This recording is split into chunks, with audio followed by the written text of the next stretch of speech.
Hello, and welcome to the Tip of the Ice-Burgh podcast, brought to you as always by InsideThePenguins.com. I'm your host, Nick Brlansky, joined as always by Nick Horwat, and it happened, Horwat. We knew it was eventually going to. The Penguins were not going to go 82-0, but they did finally drop a game. This one to the Montreal Canadiens, 3-2 in overtime. We're going to break down that game on this episode. We're going to talk a little Penguins Kings, which is coming up later this evening. We'll break down very quickly the Penguins taking on the Columbus Blue Jackets to kick off their first longer road trip of the season. And then we're going to give our early reactions. So a jam-packed episode, Horwat, but we're starting with the loss against the Montreal Canadiens. And I want to start with this because there are some people that didn't like the reacquiring of Casey DeSmith this offseason, but I thought he played really well on Monday. I mean, he didn't get the defense that Tristan Jarry was afforded in the first couple games of the season. He had to face 39 shots from the Habs. He made 36 saves for a .923 save percentage. I thought he played pretty well in his first game of the season. Yeah, whenever you discuss people who didn't want Casey DeSmith back, I fell into that camp, but it wasn't for his skill or for his play by any stretch of the means. It was just a changing of something in the lineup, because let's be real, the goaltending tandem, especially, I feel like a lot of this lineup can get stale at times. You're running back the same thing year after year. It's kind of why I was so easy to doomsday prep for Evgeny Malkin leaving. It's why I was so easy to accept newcomers into this lineup, just because sometimes when you run the same names back all of the time, things can just become a little boring, get a little stale, and just, grow a different sort of mold. It was nothing against Casey DeSmith as a player at all. It was just kind of wanted to see something new. And the fact that he's still here is also not the worst part of the offseason. So be it. He played fine. He played as well as he could do. It's weird enough that all three of the goals, though, looked like he wasn't giving the best effort. But that's neither here nor there. It is just kind of a point of when you're watching from afar, you see, especially in that Suzuki goal, could someone have said something to say, hey, the puck is now behind you, try and make a move? Yeah. Or in the overtime goal, you look at it, again, from afar, not having the goalie's perspective and saying, could you have stretched a little and pumped the leg out? I don't know. It was all three of them were kind of something like, you could have done this, but again, he played fine. They shouldn't have been in that situation in the first place. And yeah, I think for what it's worth, in an overtime loss, you're okay with getting a point out of it. But you wanted the two, and Casey DeSmith was not the reason for only having one. Yeah, anytime you enter the third period of play up by 2 goals, whether it's 2-0 or whether it's 3-1, whatever, you have a 2-goal lead going into the final 20 minutes of play. A team that, especially last season, was particularly good on the road defensively. Mm-hmm. You want to be able to come home with that 2 points, and you want to come home with that regulation win, and they just weren't able to do it. I mean, giving up that goal early in the third period, you mentioned that was probably the worst goal that Casey DeSmith allowed. Of course, The first shot got past him, hit the post, and then it just went right back to Suzuki, and DeSmith just did not have the reaction time to get across. I understand that looks bad. And big props to Suzuki on that play, too. That was impressive. Like, there was nothing. I mean, again, Casey DeSmith, maybe a little communication of just, hey, it's behind you, try and make a move. Nick Suzuki also got there extremely quickly. Like, that was a hell of a play on his part. So you can't be super mad at it either. Yeah, no, I don't really particularly get too upset about any of the goals that Casey DeSmith allowed in that game, especially the last two. I mean, the one with 2 minutes and 20 seconds to go for, I believe it was Cole Caulfield. Yep.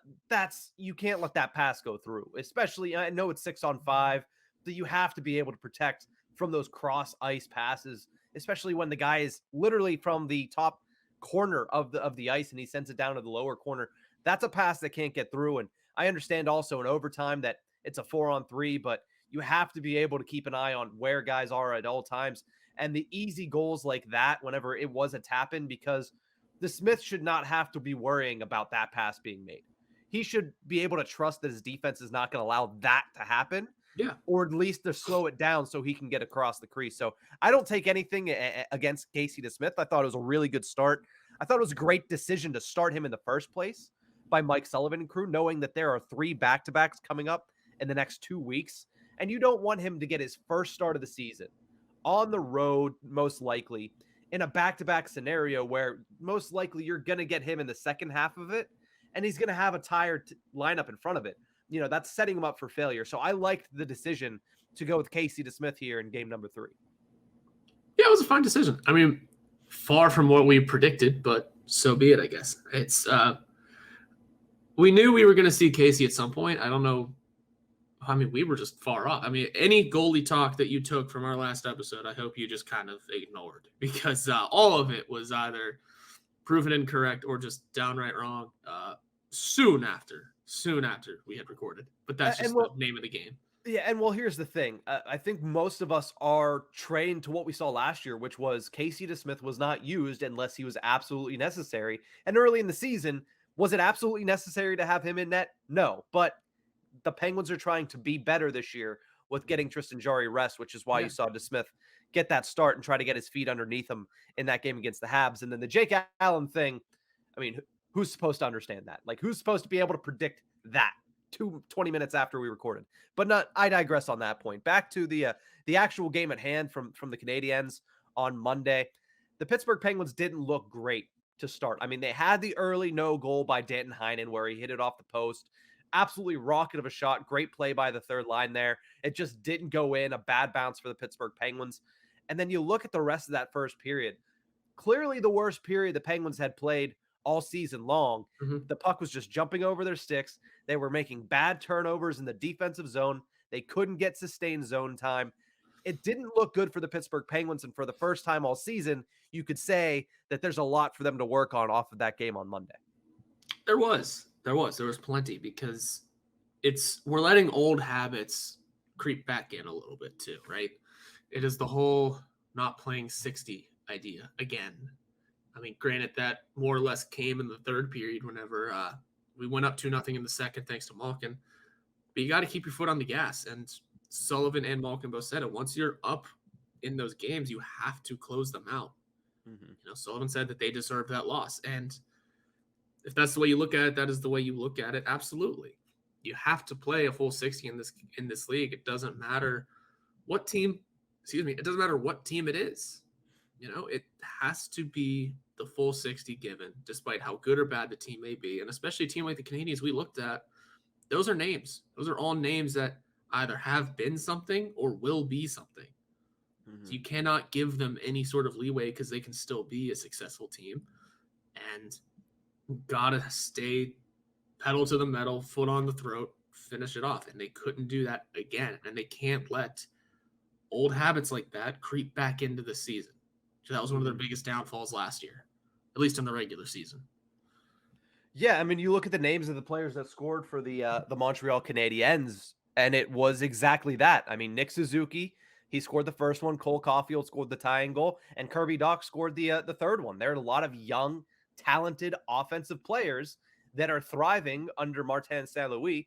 And guess what? When they're young like that and they're not necessarily expected to be the greatest team, you can play loose and you can play freely. And that's what these guys have been doing since St. Louis took over midway through last season. And you could see that in the third period there. There was no massive pressure for them to come back in that game, but they were just putting their foot down. They were playing their game the entire way through. And the Pittsburgh Penguins, they turtled a little bit. They did. They turtled in the third period. You could tell they weren't forcing the issue on the offensive side. I understand you want to lean a little bit more defensive when you have a 2-goal lead in the final period, but they do it too much where they get into that mode and they just stop producing offensive opportunities. And that's what happens. If you don't extend your lead in this league, there's a good chance that you're going to end up giving it up. And that's exactly what the Penguins did on Monday night. Yeah, that is exactly how it went. It's just the reality of the Penguins sometimes. And the thing, sorry, go ahead. Yeah, you're good. I had nothing else. And the thing with the Pittsburgh Penguins too is, if you want to take a positive away from this game where a lot of players did not perform well, I mean, Sidney Crosby, Jake Gensel, and Rickard Rakell had their probably worst game together as a line, not to mention the fact that Chris Letang looked horrible. So did Brian Dumoulin. So your top units looked really bad. I mean, I don't want to give the Penguins all of the bad credit, because I do think there's some credit to go to the youngster Caden Gooley. He's somebody from the Montreal Canadiens side that really impressed me. We talked about the Habs having a depleted defense core. They don't have many guys on that back end. Caden Gooley is a young player, and I thought he played extremely well, specifically against that Crosby line, because that was his main thing in that game, his assignment, and he did it really well. I mean, whether or not it was a poor performance by Crosby, I thought Caden Gooley impressed me, and that's somebody that I'm going to have to keep an eye on. But apart from that, if you're the Penguins, a positive to take out of it is you had not very many good performances, and you still had a chance to win. After 2 periods, you had a two-goal lead. So maybe you take that away from the game is, hey, even when they're not playing well, they can get out to a lead and should be in position to win games against bad teams. Yeah, and I know I said you don't want to take an overtime loss to a team like this, but in reality, you're going to be happy with a poor performance that you still walk away with a point from, right? Yeah. You do want to improve upon the I found the overtime numbers from last season because we always discussed how not good it seemed. Mm-hmm. And we were kind of right. Overtime was made to be high event, fun hockey, and the Penguins and a couple other teams just find ways to slow it down, make it become a you make the first mistake type of game. And the Penguins, often enough, are the ones that make the first mistake and end up losing. If you really wanted the numbers, in just overtimes, Penguins were decent last year. Actually, it was 6-4 just in overtimes. It was the shootouts that were the absolute downfall, where they were 3-7. Oof. So, but then you add that together, and it turns into a 10-11, which is just not good enough. Yeah. So in the extra time and in the shootout, the Penguins do need to be better. As a matter of fact, when you have a team like, we're going to keep mentioning names, it's like the power play. You have players like Sidney Crosby, Evgeny Malkin, Jake Gensel, Brian Rust, Chris Letang. You're just sending out people who can make plays and score goals. How are we, getting to a shootout 10 times last season? How are we picking up 4 overtime losses? What's the mindset going into the overtime? Because that straight up needs to change and be better. I'm not saying we need to be perfect, but I'm saying we shouldn't be 10-11 in 21 extra time opportunities. It should be a much better scenario than that, especially if you look at some of the teams that we lost to. Let's start this year with Montreal. Yeah, and I think the thing is with Montreal, they should be, and they weren't last season. It was discussed on the broadcast that the Montreal Canadiens were also not great last season when it came to extra time, specifically in overtime. But they're a team that you would think would be good as well, because you have these young guys that are fast, they're young, they can go out there for the entire 5 minutes and play that high pace. I mean, your Cole Caulfields, your Nick Suzuki's, your Kirby Docks, and that's what they did. Because the Pittsburgh Penguins do like to slow things down in overtime because they have guys like Crosby, they have guys like Letang, like Malkin, who they can just possess the puck and wear other teams down as they just continue to cycle in the offensive zone. But the Montreal Canadiens, they want to play that up-tempo style, and they got into that game in the overtime, and it cost Jeff Petrie. He ended up taking the penalty, which leads to the power play goal, which gives the Montreal Canadiens the win in bonus time. So it's a matter of the fact where it's one game. You did get a point out of it.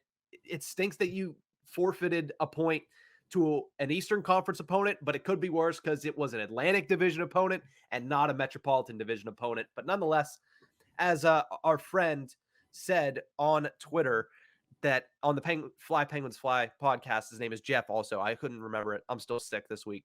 Forgive me for my memory being hazy. But he said 5 out of 6 points to start the season. I will take that. So yes, yeah. I echo that sentiment, Jeff. I echo that sentiment a lot. We will absolutely take that. Like I said, you don't want to lose points every so often for that. Sorry, are we both getting distracted by the same tweet? You don't want to lose that bonus point, especially to a team in the East. But in the grand scheme of things, taking 5 out of 6 in the first 3, especially when we played against the Tampa Bay Lightning and looked red hot through the first 2 games, yeah, you could say that we are pretty happy with the outcomes so far. Mm-hmm. Yeah, we did both get distracted by this. Pull the curtain back a little bit on this recording.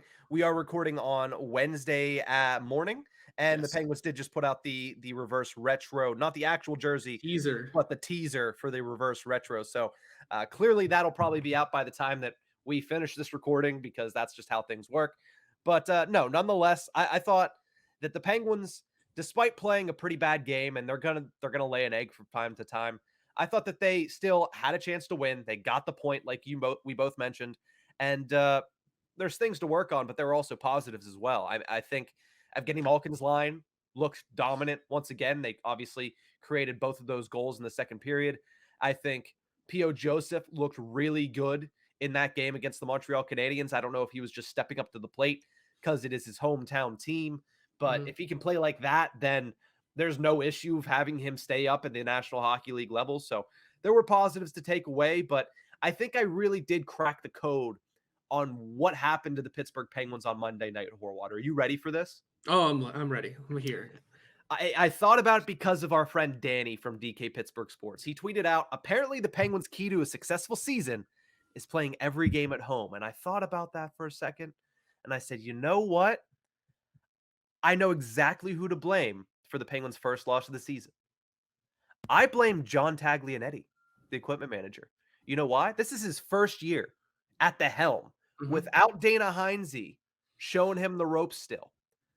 Dana Heinze for 30 years had that road locker room feeling like a home away from home. We've seen multiple videos of what Dana Heinze does just to make the Penguins' road locker rooms feel a little bit like home. And you know what? The Penguins last season, they were in the top 10 in all road categories last year. I don't know if John Taglianetti has picked up the reins quite enough and made that road locker room feel like home. So you know what, John? I'm blaming you for this one. There's a big road trip coming up. You got to step it up, buddy. Because if you don't, we know it's you. We know it's John Taglianetti. If the Penguins come out flat against the Columbus Blue Jackets on Saturday, I want to see some locker room pictures beforehand by Penguins equipment managers on Twitter. I want to see some pictures. John, you need to step it up with the accoutrements or whatever the hell it's called. I need you to step it up in those road locker rooms, because if not for that, then we're going to have to bring Dana Heinze back. I know Thursday is Dana Heinze night at PPG Paints Arena. Maybe you just sign him to a contract if John can't pick up the slack here. What are they doing for him on Thursday? It is Dana Heinze night. I know they're just honoring him. So they did that on Saturday. Was that on Saturday? Again, yeah. I'm sick. So I was going to say, I was like, they did that whole thing because it was real. That's right. Because whenever I was there, I was watching. I'm like, everyone's ready for the anthem, and then I see them all skate off. I'm like, what's going on? Oh yeah, the Dana Heinze thing. Yeah, everyone kind of forgot about it until they were like, guys, we have to do this quickly, and it looked a little rushed, but such is life. But yeah, they did that on Saturday. There's another just showing of where my brain's at. So with that, I'm gonna send us to a quick break so I can click the reset button on the back of my head. And when we come back, we're gonna preview the Penguins and the LA Kings on not Dana Heinze night coming up tonight on Thursday night.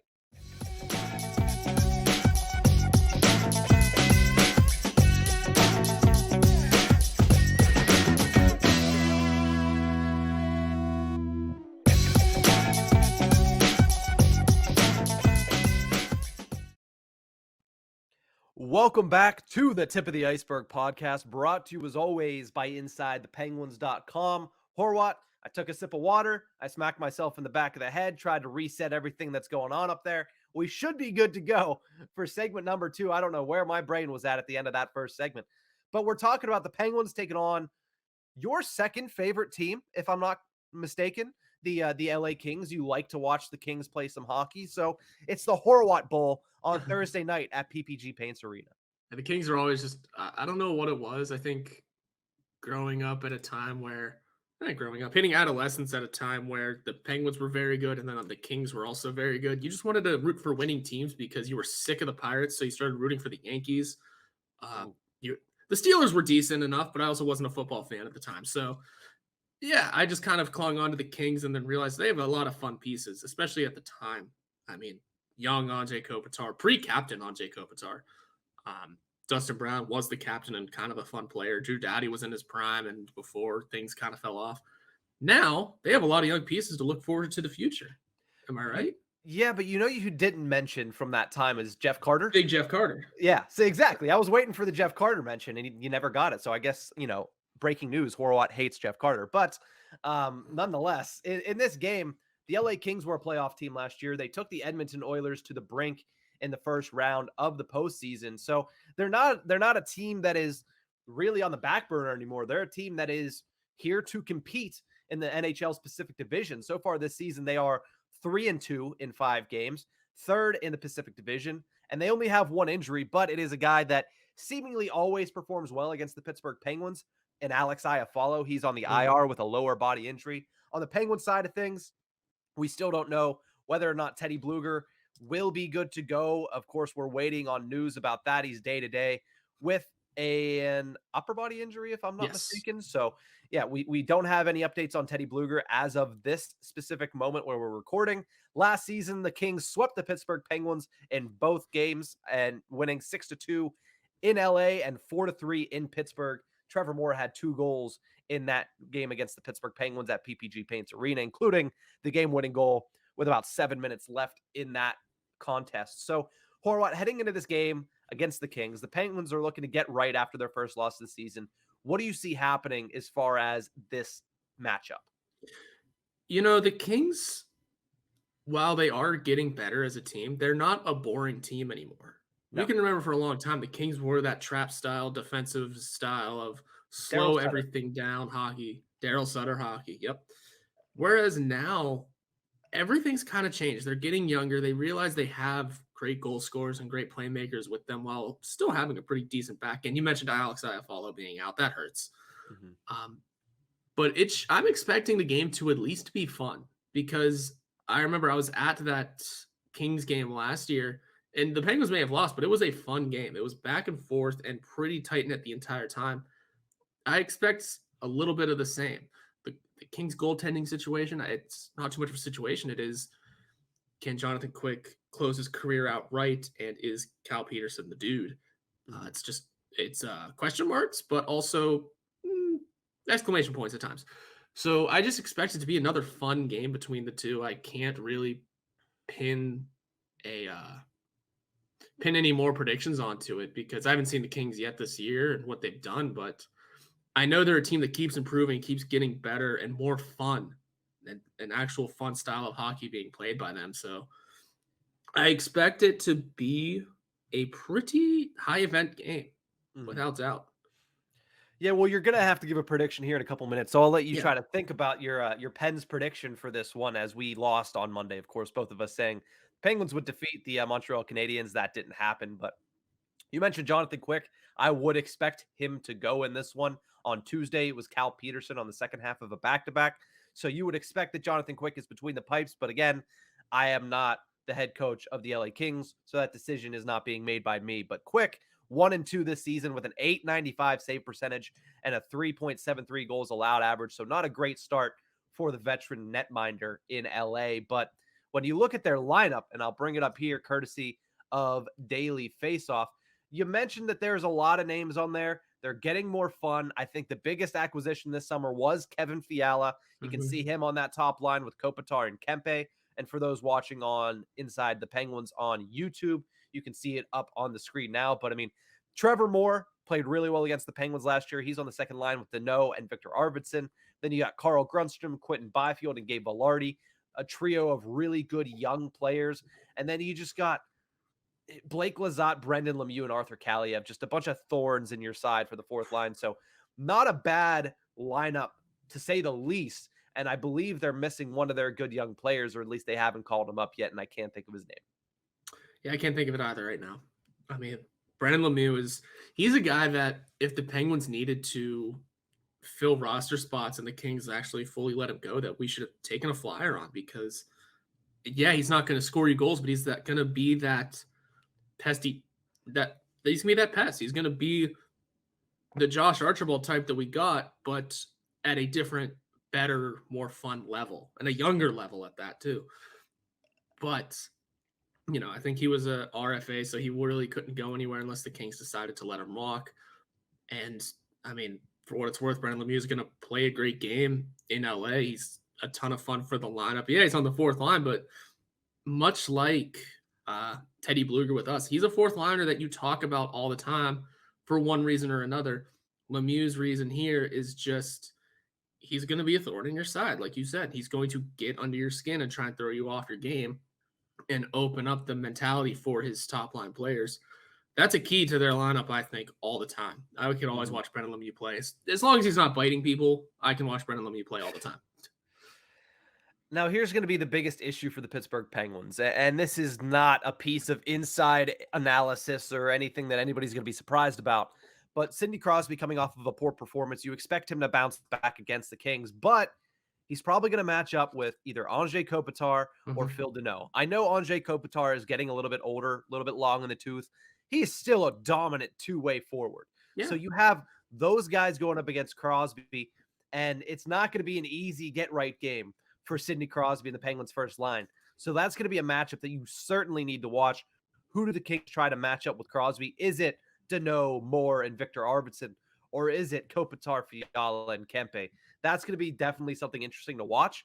And the good thing for the Kings is whoever they don't match up with Crosby can go up against the Malkin line, and they're probably going to have a really good matchup there as well. So for one of the first times this season, you're going to see a team that has the forward depth to actually match up with the Penguins on a defensive style for their forwards. I know the Tampa Bay Lightning are a very deep team forward-wise, and I know Anthony Cirelli is great, but he's not to the level, in my opinion, that a Kopitar and a Deneau can be as a 1-2 shutdown pairing as a top two center. So it's going to be an interesting matchup there. And then when you look at the defense, as I scroll up here, it's a mishmash of names. They have some young guys like Mikey Anderson, Sean Dursey, and Sean Walker, but Drew Doughty, ever the staple on that Kings blue line. For better or worse, I guess. I mean, you can remember a couple seasons where there was a lot of talk of Drew Doughty being one of the most overpaid players in the league because of his giant contract and just his decline in play. While it's still kind of there, much like Jonathan Quick last year, I think Drew Doughty kind of had himself a little bit of a resurgence and more of a return to form than more of a regression. I don't know how he looks this year. Again, it's going to take some time to really mold into this year, especially for him. I don't know how old he is exactly, but he's got to be getting up there, especially because he signed to that deal, if I'm not mistaken, around the same time Letang did, I think. So many questions, but still. Drew Doughty was at one point one of the best defensemen in the league and has an ability to hit that again. He's 32, by the way, so younger than I thought. Yeah, not quite in the Crosby, Malkin, Letang range of 35, 36, but he's definitely up there in age. He's getting around the Brian Dumoulin age if you want to look at the Ochos going back and forth. But no, when you look at this team, the LA Kings, they're a team that used to be very defensively conscious. They're still a team that has that in their toolkit, but like you mentioned, they play a little bit more of a loose style now. They play a little bit more of an offensive game, and they're going to try to run up the score on the Pittsburgh Penguins. So we'll have to see how that goes for them. Horwat, it is that time, though. I gave you a little bit of time. I need a Pens prediction. We are 2-1 on the season. We've been aligned in all of our Pens predictions to this point of the year. What do you have for Penguins against the Tampa Bay Lightning? Tampa Bay Lightning? Ah, man, you really are still on Thursday. Jeez, my brain. There's a reason this is going to be a shorter episode, everybody, and it is because I clearly can't think straight. Perfectly okay. I think the Penguins do come out and win just because they have to bounce back from a halfway disappointing loss in Montreal and regain some ground for themselves and in their mentals. So I'm going to say it's a Penguins win. If I had to throw a score at you, 4-3, because again, the Kings are going to play a close game to us. They are skilled.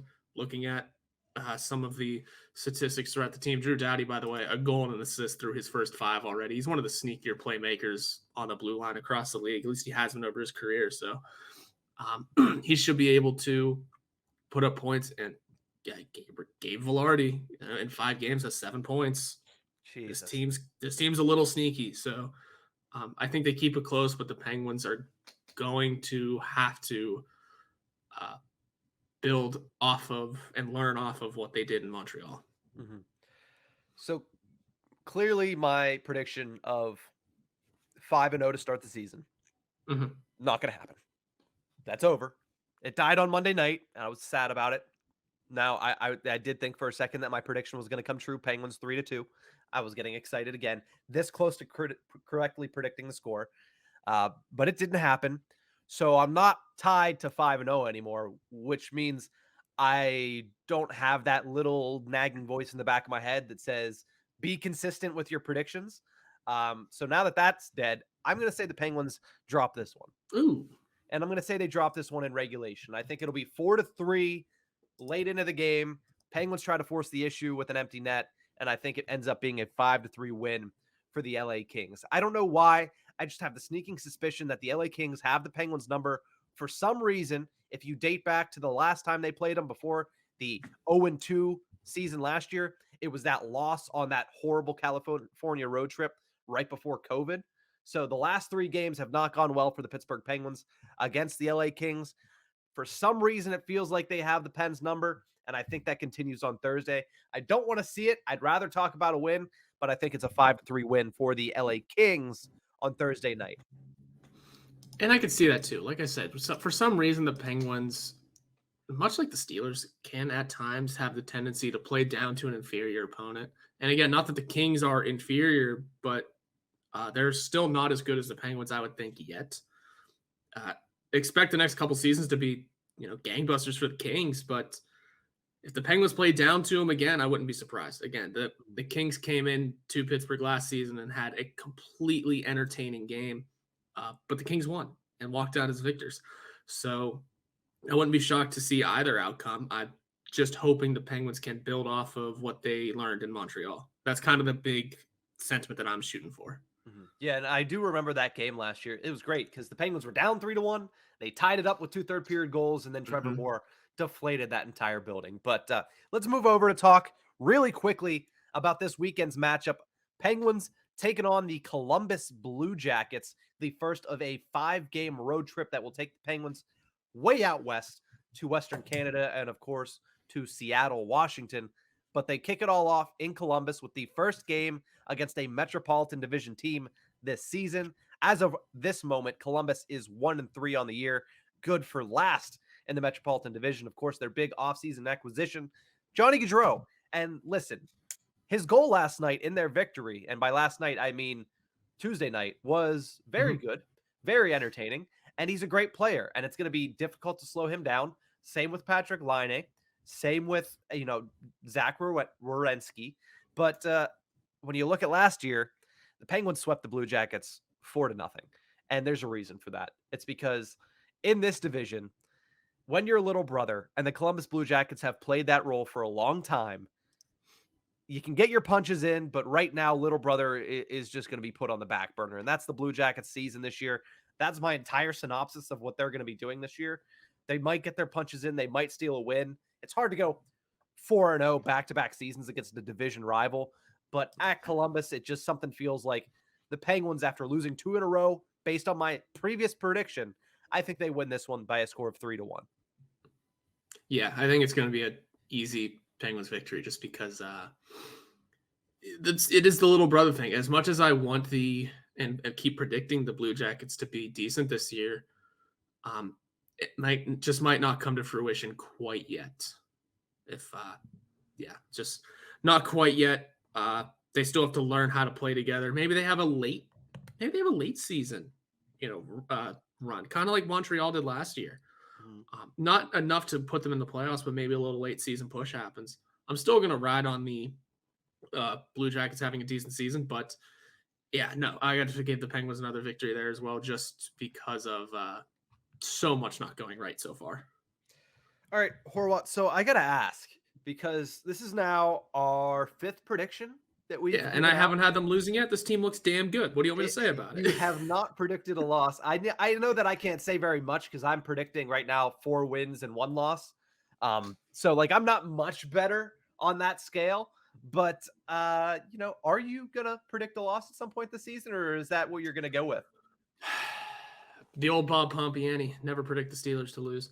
Yeah. It's hard to say. Once they start really proving me wrong in certain ways and actually looking like inferior teams, it would be hard. I'm trying to think of teams that I genuinely think are better. The Carolina game and the New York games, those are going to be close. but those are down the line still. Will I eventually predict losses? I'm sure. Yeah. I really am sure. I'm sure this team will let me down eventually. And once I'm down bad on them, you'll see some predictions of losses, but also hearing these, like watching these guys so far this year, they are playing with a lot of confidence. And I'm not even going to say they're playing like it is the last dance, sort of, but they're playing like they know this might be it for them, whether or not they have years left afterwards or not. They know that this could be the season. And this is probably the strongest team they've put out in a while. Mm-hmm. The defense is looking to really have rebuilt itself. Again, we had 9 options coming into the season.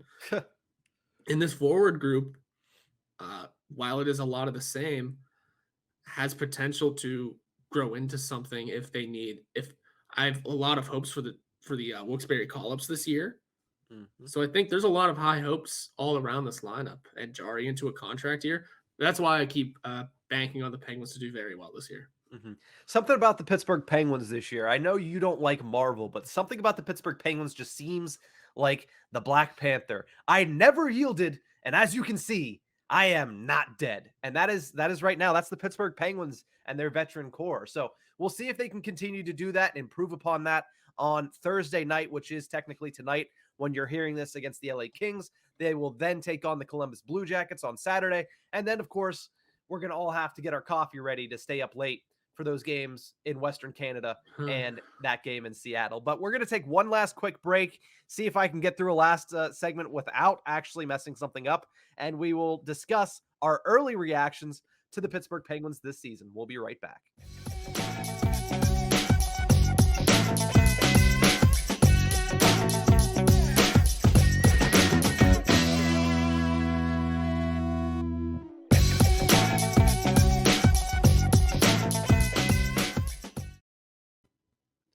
Welcome back to the Tip of the Ice-Burgh podcast, brought to you as always by InsideThePenguins.com. Of course, we have reviewed Montreal Pittsburgh. Mm-hmm. We have previewed LA Pittsburgh. We did a short preview for Columbus Pittsburgh. So all that's left to do now is kind of sit back and give our opinions on the Pittsburgh Penguins through 3 games here, the 2022-23 season. The first thing I want to mention, and I think I'm going to write a story about it, for InsideThePenguins.com, so keep your eye out for that, is P.O. Joseph. Because whenever I was watching him on Thursday in the opener, I was a little worried because he looked tentative, but then you can expect some nerves there. It's his first ever home opener, first time he's ever made the team directly out of camp, and he knows that there are not one, but multiple people behind him that if he falters, will end up taking his job. So I know the spot that he's in, but I think he's gotten better every single game as the season has gone on. I know it's only 3 games. It's a small sample size. But P.O. Joseph, especially Monday night, returning to Montreal for the first time in his career, he really impressed me in that game. In a game where not many Pittsburgh Penguins were finding success, I thought P.O. Joseph put together a really good game against the Habs. I thought he was playing physical. I thought he was great on the puck. I thought he had a really good performance in that one. So I'm pleasantly surprised by P.O. Joseph to start this season. As he should be. His numbers have looked great. And yeah, he could be a little tentative to start the season. If you really want to, think about it. Yeah, all those factors you mentioned are true. But another big one is look at the games he played last year, right? He played 4 games last season, 2 of them at home, 2 of them away. 2 of them were shootout losses. Mm-hmm. He's playing on a much better team this year because it is fully formed. Obviously, he's not stepping up because of an injury. And also, this may have been close to that opening game, the biggest crowd he's played in front of, because all through his rookie season, his 20-game campaign with Chris Letang saga, there was no one in the crowd. Mm-hmm. Now, the following year was back to full capacity, but it was still a different vibe. His first game back up was a home game against the Flyers, but he was called up. It wasn't he's breaking in, he has made the team, he's called up for a handful of games, he's getting set back down, and we all kind of know it. Mm-hmm. It was a different situation where, yeah, you're on the team this year. This is your crowd now. Yeah. It's a little bit of a different mindset. So I could see where the nerves may have come in because that may have been the rowdiest crowd he's ever played in front of. Because it's definitely the biggest. Yeah, and don't forget the fact that we saw the reports that the Penguins had shopped him over the summer. That's going to get back to him. He understands that there is more pressure on him this season. I mean, he just signed a new contract. He signed a one-way deal. Like, he understands that there's added pressure this year. So I think we saw that in that opening game, but I think he's responded really well. Some numbers according to Natural Stat Trick, and I know, like I said, it's early. These numbers are a little inflated because there's not much sample size, but pretty good results in the first 3 games. He's leading the Penguins defense in Corsi, which is puck possession, Corsi events where it's, shot attempts versus shot blocks and shot attempts against. 55.70 Corsi for percentage, which is good for the top marks on the team. He has a 61.22 scoring chances for percentage when on the ice, which is good for 3rd among defensemen on the Pittsburgh Penguins. And then you look at his high danger scoring chances. He's produced 14, or at least the Penguins have when he's on the ice, have produced 14, which is good for 2nd, tied for 2nd, I should say, on the Penguins defense. And the big one to me, he hasn't allowed a goal at 5-on-5 when he's on the ice, which, again, 3 games, 2 of them are against teams that should be lottery teams. I understand that. But for him to not allow a single goal through 3 games, you can't really, all these other numbers are great and all. You can't ask for more than the 0 in the goals allowed column at 5-on-5. As a defenseman, he's doing his job. And it's been impressive seeing him get better through the games as well. He's going to continue to improve if he stays this course and remains in the lineup and gets these right plays. 2 points as well. I mean, they're secondary assists, but there's something. It's all projecting and trajecting in the right direction. I'm with you on this. I've been impressed with this season, and especially given, we said he made the team. Yeah, he made the team. A cap casualty may have happened for it, but regardless, you take every opportunity you can get, especially in his situation. He's making the most of this opportunity and running with it. So if he becomes this really great defenseman, we all of a sudden have more questions to ask with Ty Smith. Yeah. But at the end of the day, like I said, whenever the decision was made, before the decision was made to send Ty Smith to the minors, you have to do what's best for the team and put the better player in most cases. So far, he's been P.O. Joseph, who may not have been the better player through camp and through the preseason, is looking damn good in regular season where it really counts. So we cannot be angry with the decision made here yet. No, and there is some solace, especially for P.O. Joseph, in the fact that, he might have been outperformed by Ty Smith, and a lot of people, you included, have said that in training camp. He was outperformed by Ty Smith, but in the organization's eyes, it was not outperformed enough for the Penguins to just give up on P.O. Joseph and try to send him through waivers and probably lose him. I mean, that tells you that the Penguins still value P.O. Joseph as an asset and think that he can still play, because they're not going to do it if they think it's to the detriment of the team to put him in the lineup. So, I mean, there's a little bit of solace there for Joseph, but I think he's taken the reins. I think he's taken the opportunity, and so far, so good. We'll see how it continues. Obviously, a big road trip coming up. It'll be interesting to see what he's able to do on an extended road trip against some bigger Western Conference opponents, but we'll have to wait and see. But I think so far, so good for P.O. Joseph. Something else I wanted to mention, the second line is cooking, man. I mentioned I might write something on P.O. Joseph. I already did write something on the Penguins' second line, which is Malkin, Rust, and Zucker. They were the best line on Monday night. They were the only line on Monday night to look any good, and that's even taking away the fact that Malkin scored the 2 goals. In the first period, they were the only line to do anything at all. So I think this second line has been cooking all season long, and we've heard from Jason Zucker how he loves that it's him and Rust in on the forecheck, how they build off of each other, how they create opportunities, how they love playing on a line with Evgeny Malkin. You talk about Malkin, who's saying, having those consistent line mates is something I haven't had in a while, and I'm hoping to get with these guys this season. It's something that is working really well early on, and you just knock on wood that it can continue through the season, because if the Penguins can run out that 1-2 unit, and we saw it on Monday, even when Crosby's unit, they don't get shut down very often, but even when they do, you have that second line that is just as good, and that would be a first line on many other NHL franchises.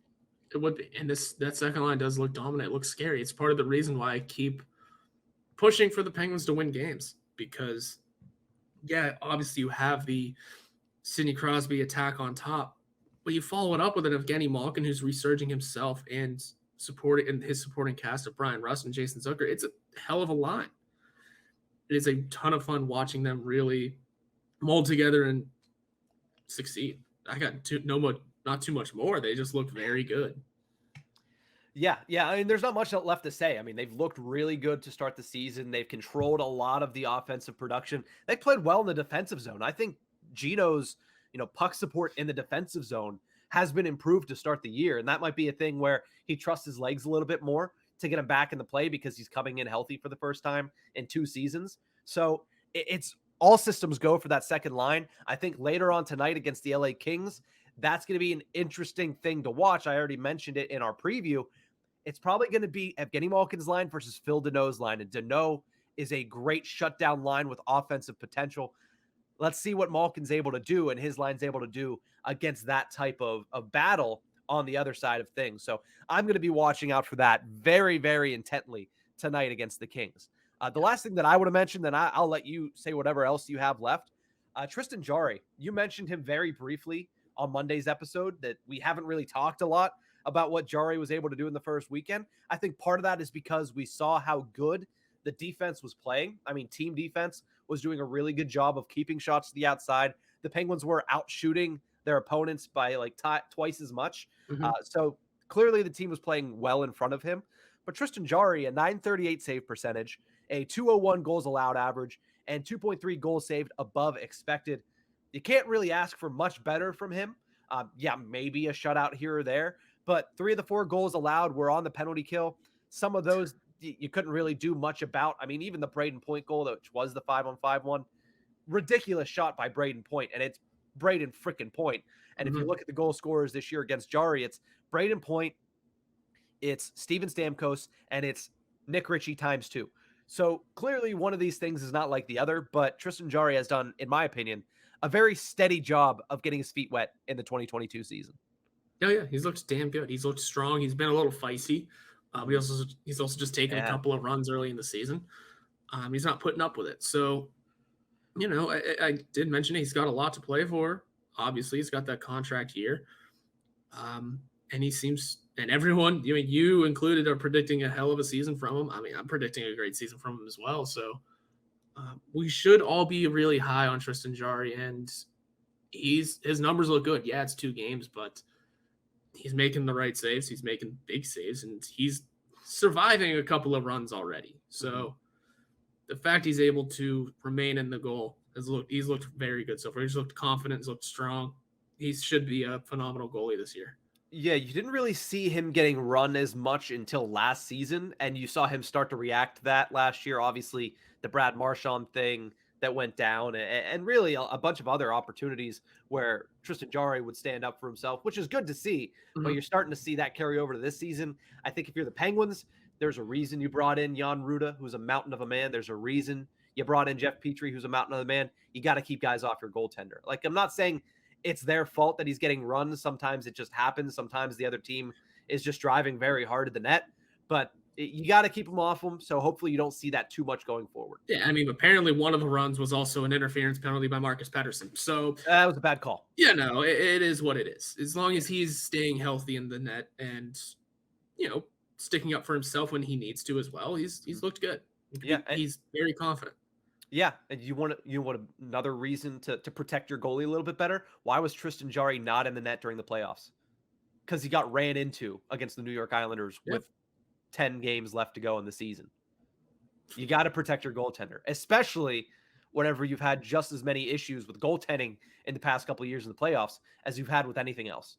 Yeah. So definitely got to protect Tristan Jarry. Horwat, do you have any other early reactions to the Penguins season? We've talked POJ. We've talked the second line. We've talked Tristan Jarry. Anything else you want to mention before we say goodbye? I got not too much more. The whole core has looked good, and I think they needed to. But those are 3 guys we'll be talking about all year, so we don't have to go into too much detail. Not too much more other than that. At this point, we are just kind of waiting for games to happen. Once a few more get under the belt, I'm sure a lot of the trade speculation talk will begin. A lot of the this, that, the other line combination changes will all start to see happen. Hopefully no injury reports need to be made, but it is the Penguins. So as of right now, we've all looked good. We've all looked confident. We've all played well, minus Montreal. But again, you're going to have those games. Get them out of the way early. Learn from them. This should be a fun year. Yeah, it should be. And like you mentioned, it is very early in the season. It is still very silly time of the season. I mean, look at the Philadelphia Flyers. They're undefeated heading into Wednesday night hockey later on tonight. I mean, that's not going to consist. It's not. Like, it just isn't. So, a lot of weird things happening in the NHL, but that's how it goes in early to mid-October. We'll settle things down in mid-September and start to see things as they really are in the NHL. Yeah, and hopefully by the time, whenever we come to you on Monday, I'm sure we'll have new sweaters to talk about because while we've been talking, I've been kind of scrolling the reverse retro hashtag, and man, some of these colors we're seeing, we're going to have some stuff to talk about on Monday. Yeah, we're going to have to break down specifically the Pittsburgh Penguins. We have a pretty good idea based on what we've heard of what it's going to look like. But by the time we come to you on Monday, should at least have the Penguins reverse retro announced. But that's going to do it for this one. We will see you guys next week. Have a great weekend, Pens fans.